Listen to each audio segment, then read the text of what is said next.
Let us discuss about maturation index of vaginal epithelium. First, let's have a look at vaginal epithelium. Vaginal epithelium has got three layers. The three layers are: one is basal and parabasal cells.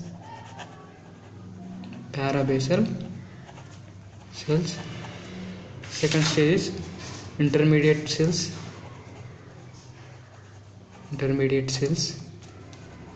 Right?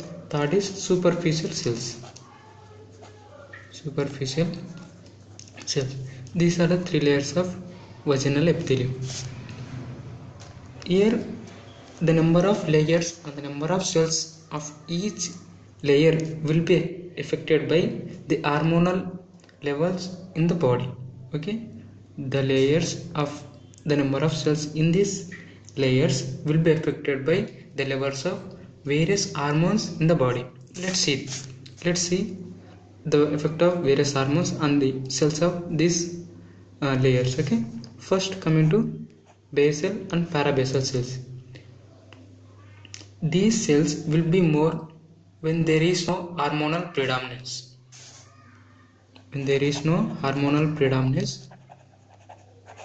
We will see basal and parabasal cells in more number. Suppose at the time of menopause and childhood. During this time, we won't see any predominance of hormones like estrogen, progesterone, or corticosteroids, right? So during these periods, menopause and childhood, we'll see more number of basal and parabasal cells in the vaginal epithelium. Coming to intermediate cells, the number of intermediate cells will be more when there is increased levels of progesterone. Okay, when there is increased progesterone, the number of cells will increase in intermediate cells, right? Let's see the conditions where we see increased progesterone levels. The conditions are pregnancy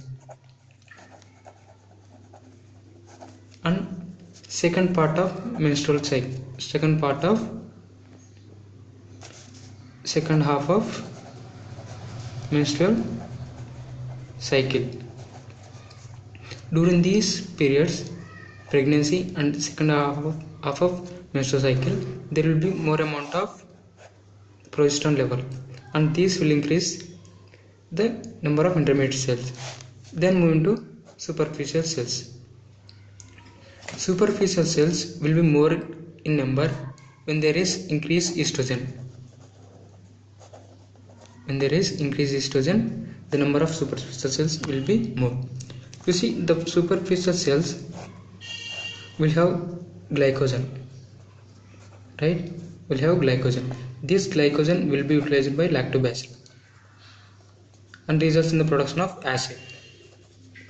That you should remember. Okay, let's see what is maturation index. Maturation index, it is the relative percentage of parabasal, intermediate and superficial cells per 100 ml 100 cells counted. Okay, it is relative percentage of parabasal, intermediate and superficial cells per 100 cells counted.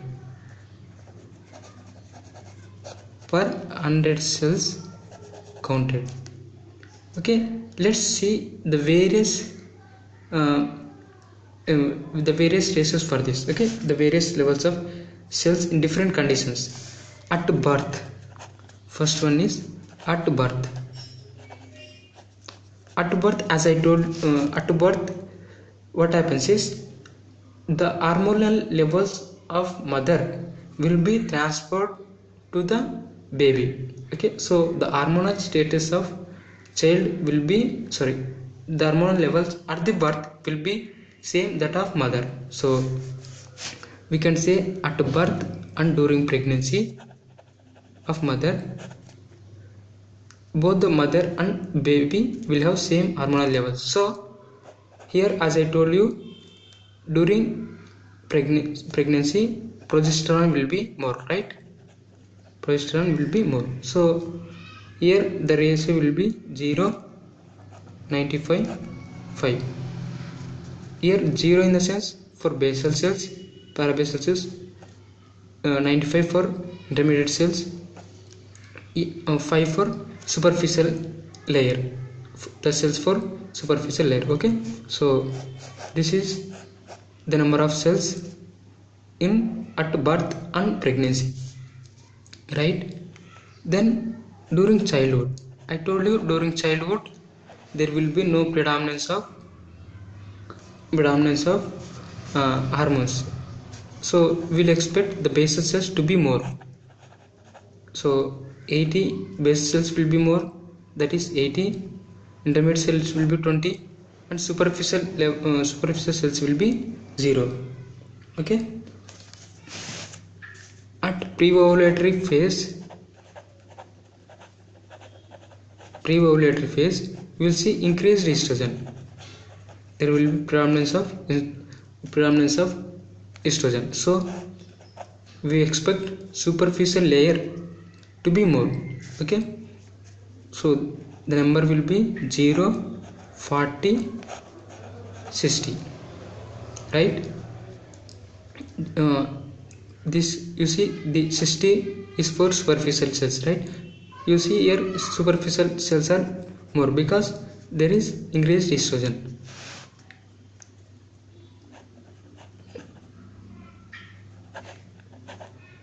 During, I told you, during later half of menstrual cycle there is increased progesterone. So latter half of menstrual cycle we will expect intermediate layer of cells will be more.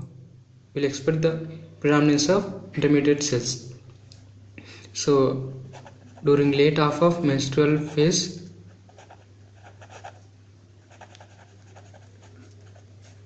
we expect increased levels of progesterone.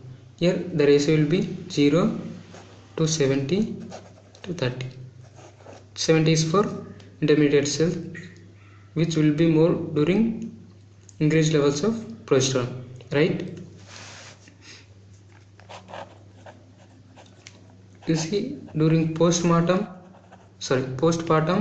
and postmenopausal we won't see any predominance of hormones. Here also the parabasal cells will be more, that is 100, right? So this is about maturation index.